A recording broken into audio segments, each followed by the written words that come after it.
Bonjour, la capsule aujourd'hui, c'est sur l'accessibilité, évidemment en matière de site web et pas physique.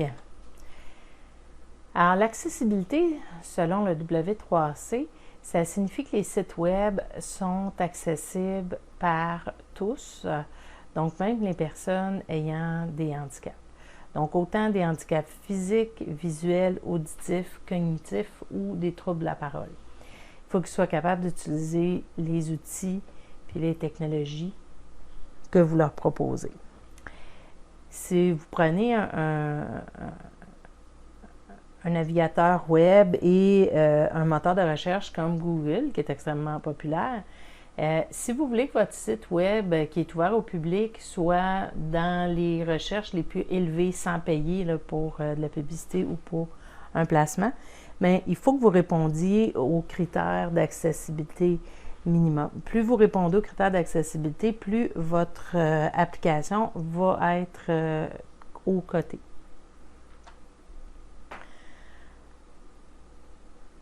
Alors, l'accessibilité, c'est pour tous les handicaps. Donc, ça peut être, par exemple, sur un téléphone mobile, que les connexions sont petites, que la connexion à Internet est lente. Donc, ce n'est pas nécessairement un handicap spécifique à quelqu'un.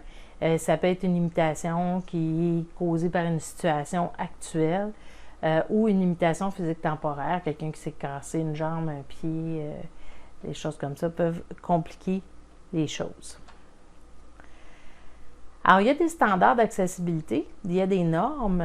Je vous ai mis le site web dans le bloc-notes, on va aller le voir tout à l'heure, qui vous présente les règles d'accessibilité. Vous avez des normes ISO qui sont un petit peu plus arides et vous avez le résumé des W3C qui est un petit peu plus facile et digeste à lire. Vous avez également des outils pour vous aider à faire ça, comme Chrome Lighthouse et Color Contrast Analyzer, qui sont deux outils très pratiques et très rapides pour valider la base de votre site web. Plus tôt vous introduisez l'accessibilité dans le développement, plus c'est facile de le maintenir et moins c'est lourd. Parce que si vous programmez plusieurs fonctionnalités sans penser à l'accessibilité puis que vous devez repasser dessus après, ça veut dire retourner sur votre code, ça devient plus laborieux. Donc, c'est beaucoup plus facile de le faire en même temps. Alors, quand on parle d'accessibilité, on va parler, entre autres, parce que nous, c'est surtout des applications web, là, dans notre contexte actuel. Alors, dans les applications web, on va parler de structure de documents. Donc, est-ce que vous mettez des divs partout, ce qui fait que le logiciel qui va lire la page web pour ceux qui sont non-voyants ou malvoyants vont pas savoir exactement qu'est-ce qui est principal, qu'est-ce qui est secondaire. Est-ce que vous avez du texte en remplacement des images? Donc, si jamais l'image ne s'affiche pas, est-ce que vous avez autre chose? Ou encore pour les logiciels qui vont lire la page, pouvoir identifier qu'est-ce qui va là comme image. Est-ce que vous avez d'autres options que, par exemple, la souris pour aller cliquer sur les boutons? Est-ce que le tab avec le Enter, ça fonctionne? Parce que la manipulation de la souris pour quelqu'un qui aurait, par exemple, un problème de motricité physique dans les mains, est-ce qu'il y a une autre option? C'est ce genre de choses-là. Est-ce que vous avez dans vos formulaires les champs ont un ordre logique pour pouvoir les remplir?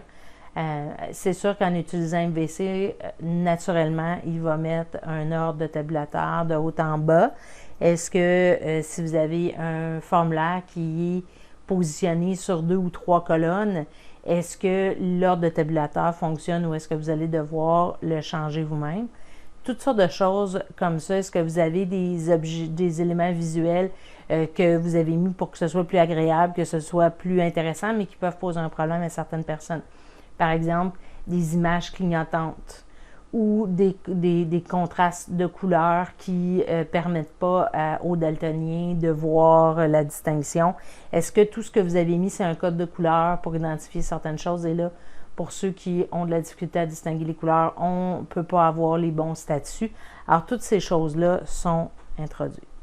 Donc, qu'est-ce que vous avez spécifiquement à vérifier? Et là, on parle du minimum de base, que votre page ait un titre, que les images, les photos, illustrations, vidéos, graphiques et tout ça, qui pourraient toujours briser, donc ne pas être accessibles ou encore qui doivent être lus par un système, et un texte alternatif, que les balises hiérarchiques soient utilisées correctement, le contraste de couleur soit élevé, que la grosseur et l'empattement soient aussi adéquats, que les labels aient des for et des ID et qu'on ait un accès via le clavier, pas seulement la souris. Donc ça, ce serait les éléments de base à vérifier.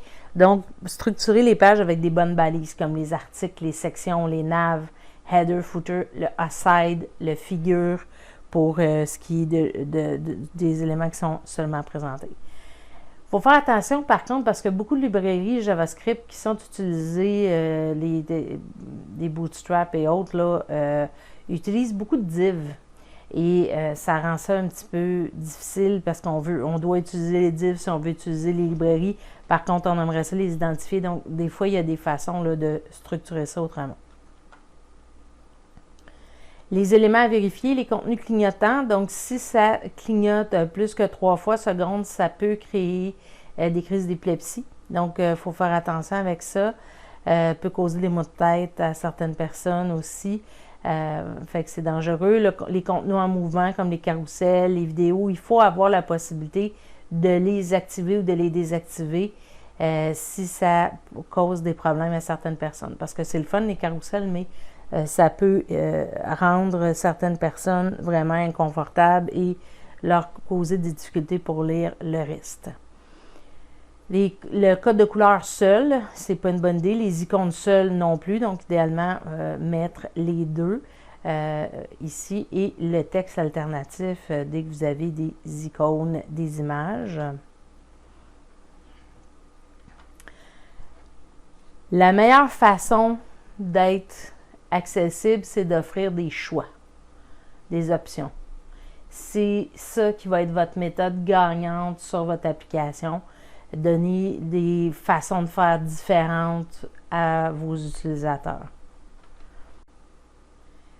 Alors, voici le site web de W3C que je vous ai mis dans le bloc-notes. Alors, ça vous donne une vue d'ensemble des standards qui sont proposés.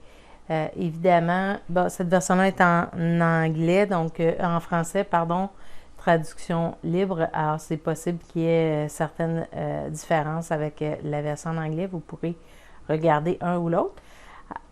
Alors, ça vous donne vraiment les règles d'accessibilité de base pour le contenu, pour les agents utilisateurs ici.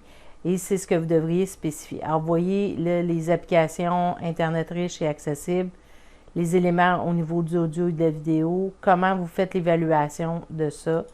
Donc, ici, vous avez des éléments pour l'évaluation, pour travailler l'accessibilité. Donc, au niveau mobile, au niveau cognitif, vous avez ces éléments-là et la possibilité de voir les ressources qui peuvent vous aider à vérifier la conformité à ces standards-là. Un des éléments qu'on va utiliser, c'est un outil disponible dans Google Chrome, qui est le Lighthouse. Alors, pour l'essayer, on va aller exécuter notre site web de Zombie Party dans Chrome. Alors, j'ai mon Zombie Party ici et je suis dans Chrome. Alors, je vais aller chercher mes outils de développement. Et vous avez au bout complètement le Lighthouse qui vous permet de générer un rapport. Alors, vous avez différentes catégories. Donc, ce qui nous intéresse, c'est surtout l'accessibilité. Mais vous avez aussi d'autres éléments qui peuvent être utiles. Vous devez identifier si l'élément que vous testez est mobile ou desktop pour que ce soit plus facile. Alors, ici, on ne serait pas obligé de tout cocher pour voir les autres éléments, mais quand même, ça peut vous donner une bonne idée de ce que vous avez à faire. Et là, on génère le rapport.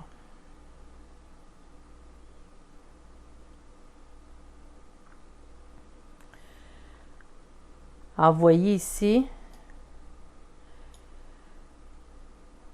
On a des éléments peut-être à travailler, donc l'accessibilité, on est à 88%.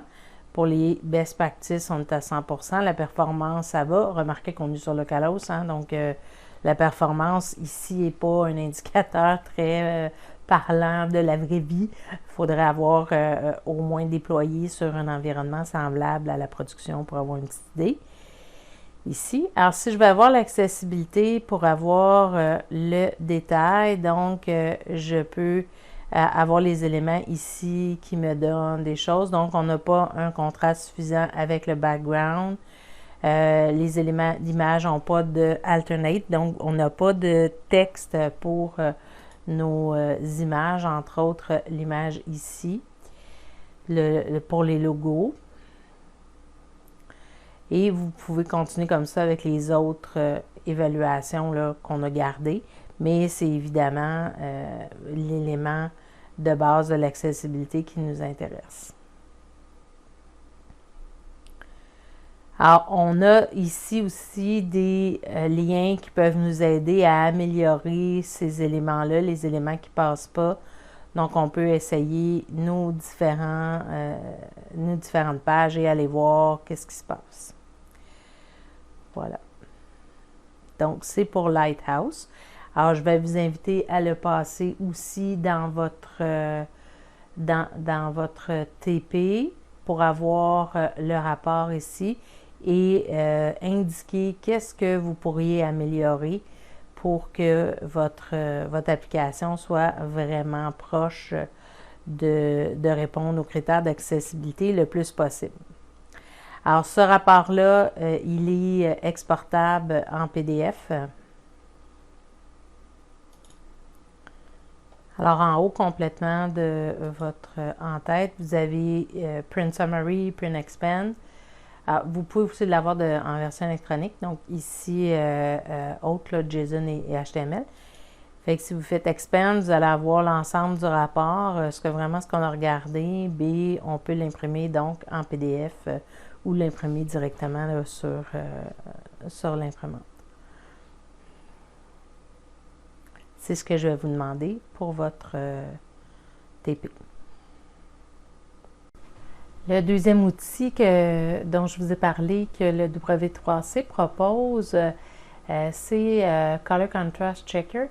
Donc, c'est une application que vous pouvez télécharger pour Windows, pour Mac, et qui vous permet là, de valider si votre contraste est adéquat. Donc, ça peut être intéressant. Ils vont vous demander des cookies. Vous pouvez créer ça. C'est gratuit.